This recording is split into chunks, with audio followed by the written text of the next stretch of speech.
Hi everyone, welcome to my channel. Welcome back if you've been here before. As always, I am very happy, I'm very thrilled to have you guys here with me. Please go ahead and settle in and get comfortable. Let me get into today's topic.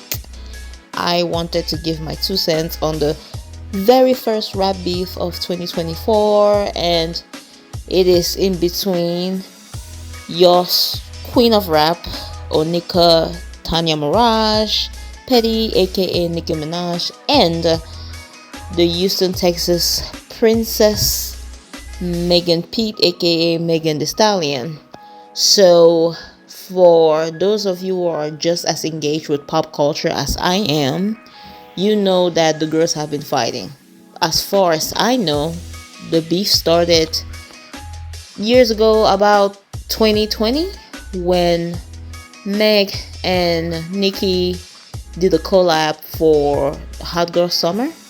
And right after that, they went their separate ways, but Meg went ahead and did business with people who Nicki do not get along with.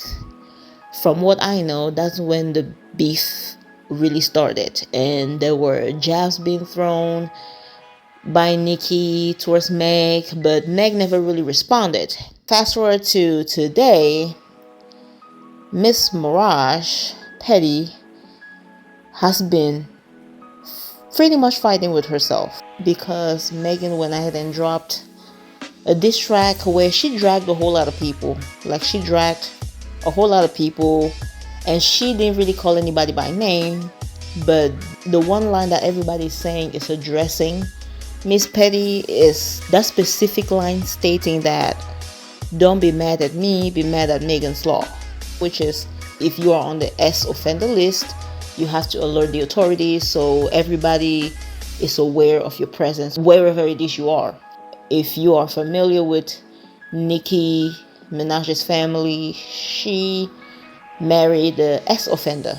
Everybody's saying that the message was meant for her husband, which it shouldn't necessarily be the case because she too has a brother who's also on the list.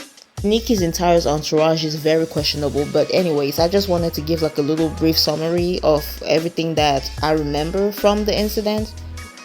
I wrote down a few things that I learned from this entire situation, and I just wanted to share that with you all. Number one, age shaming is the most idiotic insult on the planet, and time catches up to all of us. And the reason why I'm saying that is because I remember when Miss Petty came to the stage, when she really started taking over the music industry. She was about 25, and at the time there was somebody before her. The person was Little Kim. In most of the interviews that she would do about Little Kim, she would remind her that her time has passed. Obviously, at the time I was young and I wasn't even thinking about age, but fast forward to today, Nicki is now the old head. There are so many young female rappers coming up who are taking over the scene like she did when she first came out. It's just funny how everything that she was telling Little Kim back then when she first came onto the rap scene, now the young girls are now telling her the same thing. And it's kind of hard for her to accept it, the same way it was hard for Little Kim to accept the fact that there was a new kid on the block back in the day. I really hope people are learning that age shaming is really silly. Like, age shaming is the dumbest thing anybody could do, because you're either gonna get old or you're either gonna die young. It's just no other options but those two. Now, I'm gonna say I'm very happy that I haven't noticed Megan herself age shaming Nicki. Hopefully she doesn't get on that train. She hasn't been age shaming Nicki. I really hope she stays doing what she's doing right now, which is just, staying silent. Number two is, we don't have any other choice but to make peace with time. I'm saying this specifically because I feel like Miss Petty Y'all's favorite rapper, Miss Minaj, have not made peace with the fact that she has to transition to another level. I do not think she has made peace with the fact that she has to now embrace another era of her career. I think she's done her time. She deserves a lot of flowers for what she's contributed to pop culture and to rap music, to rap culture. She needs to make peace with the fact that right now will never be the same as 10 years ago, and she needs to move on to what's next. She needs to move on to the next chapter. I don't know what the next chapter is for her, but I think she needs to figure out how to move to that next chapter. She's probably gonna gain more fans doing something more than just rap, showing us that she has all the talents. But anyways, we'll see. Next, I would say we really need to learn from those before us and those who are next to us. If you are new to this channel, that is pretty much the reason why I started this channel, which is to write down things that I'm learning from situations and share it with the general public. We always need to learn from ourselves and from the people around us. I wrote this down really thinking about Megan, because clearly Nicki hasn't took the time to learn anything from how her interactions and her fights with Little Kim went down. Because if she did, she wouldn't be in this position herself, because she's literally, like, Nicki is literally making the exact same mistakes that Little Kim did. So she didn't learn anything from Little Kim. I really hope that Meg is looking at Nicki and she's actually learning something from this. But I really hope she is taking notes as to how Nicki is reacting, as to how Nicki behaves, and she can really take notes on what not to do when she gets to Nicki's age, and hopefully she has accomplished the same, if not more, of what Nicki has accomplished when it comes to the rap game. I really hope she's taking notes. Things change with time, so obviously the past 10 years will be very different from the future 10 years to come. The same opportunities that Nicki had, Megan might not have them, or she might even have something better. She might have access to better opportunities, so we'll just see. Only time could tell. But I really hope she is taking all the necessary wisdom and notes that she can take from people that she like and people that she don't like. But I really hope she's taking notes. I hope she's learning things. Next, I'm gonna go ahead and say money, fame, professional success is meaningless if you don't have any internal growth to go with it. The reason why I say that is because the way Nicki went off on Twitter, that reaction doesn't match somebody with her accolades.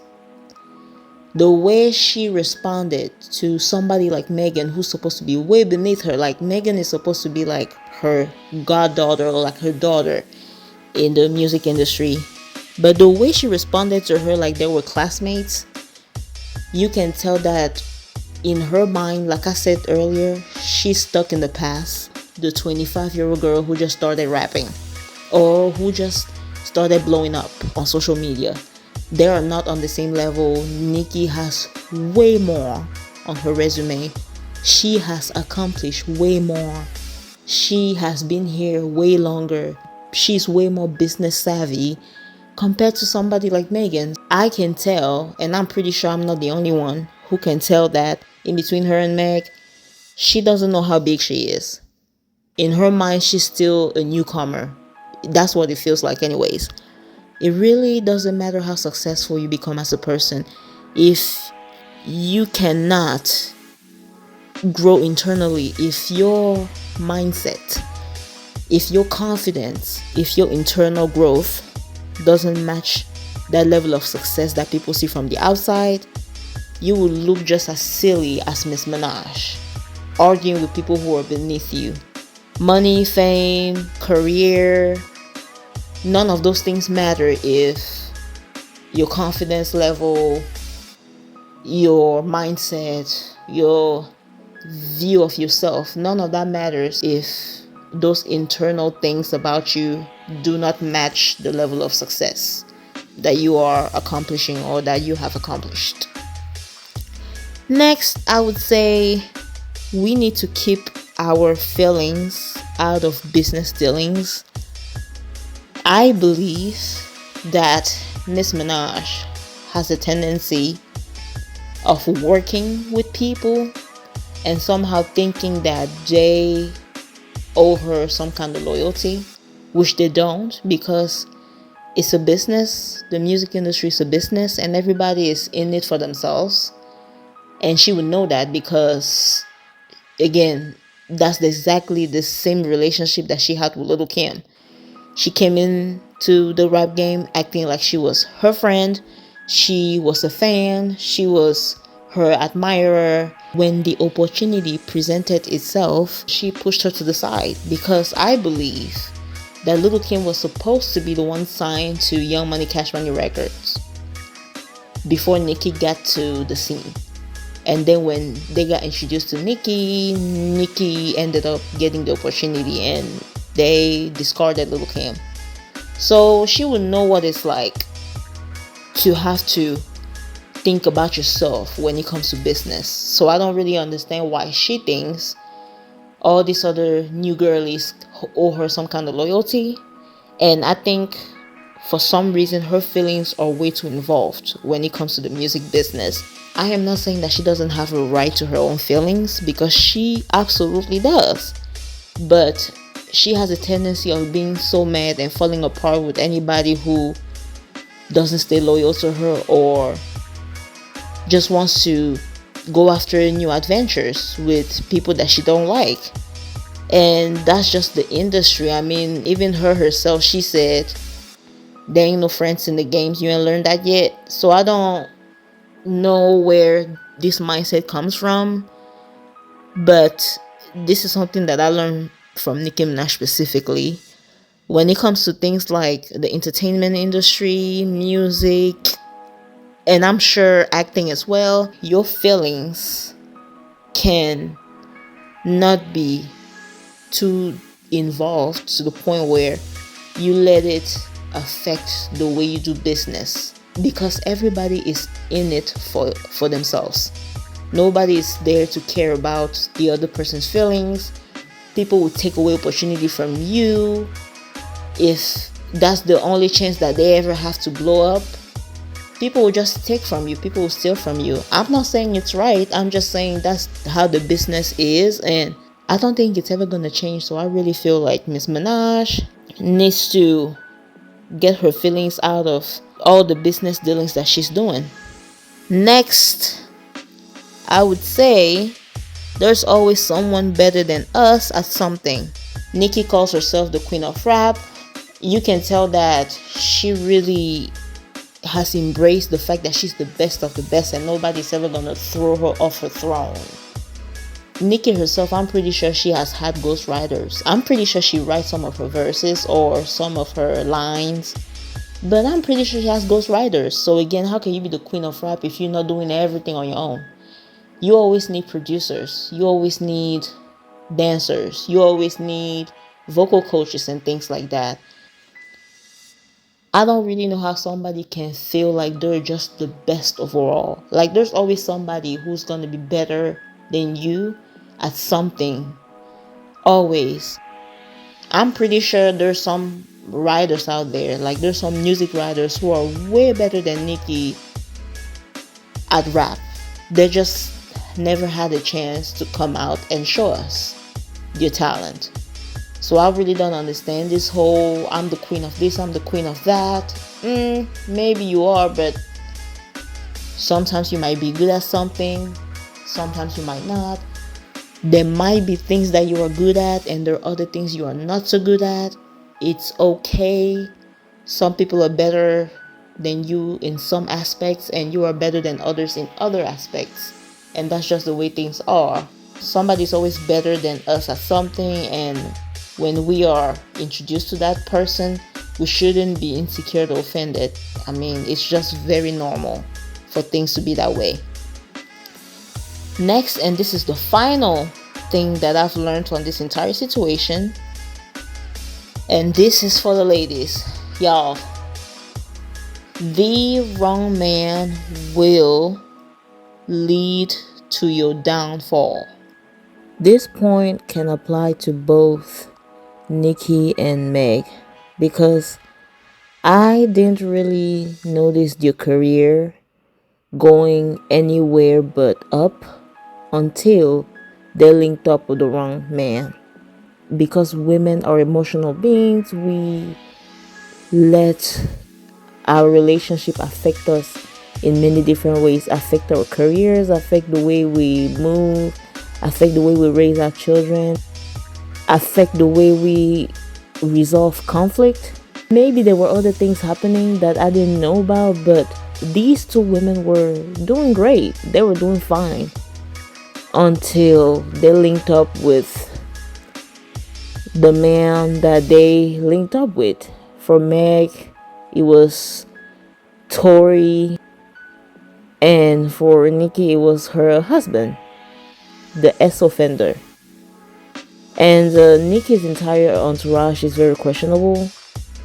Her brother also is on the ex-offender list, and she pretty much had his back when he was accused and found guilty for R-wording his 12-year-old stepdaughter. I believe that was the story. I think to a certain extent, both women are very male identified, and that's how they ended up in this situation. But this is really something that for some reason, generation after generation, women, especially black women, do not seem to learn, is that the wrong man would really bring you down.